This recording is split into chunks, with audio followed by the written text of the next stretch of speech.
तर पहा मैत्रिणींनो, आज आहे मंगळवार आणि आज मी देवीचा मळवट कसा भरला आहे ते तुम्ही नक्की पहा. तुम्ही ही कशा भरता तेही मला सांगा. तर हे पहा, तुम्हाला माहित नसेल तर तुमच्याबरोबर मी शेअर करते. तर आपली पितळाची मूर्ती आहे, तुमची चांदीची वगैरे असेल तर तीही नीट अगोदर स्वच्छ घासून घ्यायची आहे. तुम्ही मूर्ती कशाने घासता किंवा मूर्ती कशी स्वच्छ करायची ते माहित नसेल तर मला नक्की विचारा.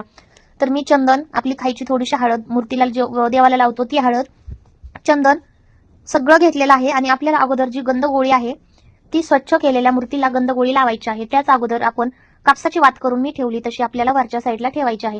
त्याने काय होतं, जे मूर्तीचं छोटं छोटं नक्षीकाम आहे ते खराब होत नाही आणि नंतर आपला मळवट जो आहे तो उठून दिसतो.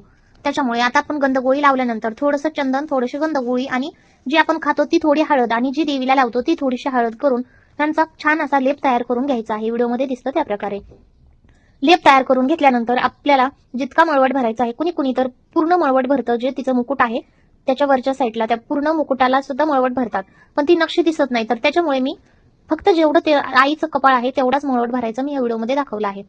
तर त्या वातीपासून खालच्या साईडला आणि तिच्या भावाच्या वर व्यवस्थित आकार देऊन आपल्याला तो लेप आहे तो लावून घ्यायचा आहे.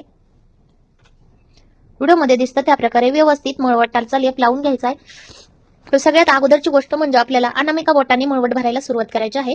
नंतर तुम्हाला दुसऱ्या बोटाची जरी हात लागला तरी काही प्रॉब्लेम नाही, पण अनामिका आणि अंगठ्याने शक्यतो तर मळवट भरायचा आहे. तर हे पहा,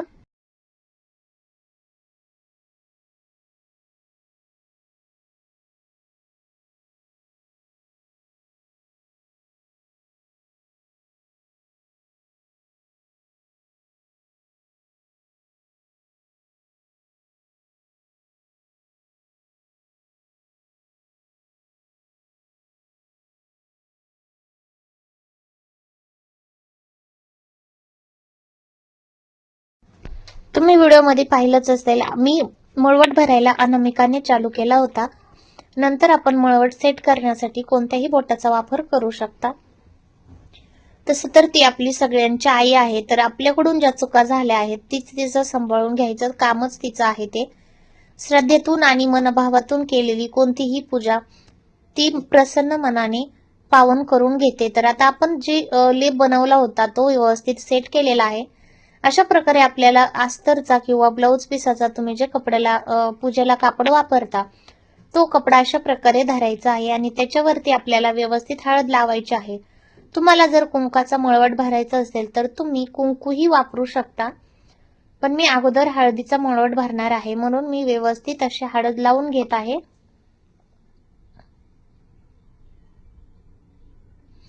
हे पहा, मळवट काढल्यानंतर आपली जी थोडीशी खालच्या साईडला बिना हळदीचा मळवट होता त्याच्यावर सुद्धा एकदम जाड आणि छान हळद लावायची आहे. आणि लक्षात ठेवा, ह्या हळदीत फक्त देवीला लावितो आपण, देवाला तीच हळद पाहिजे.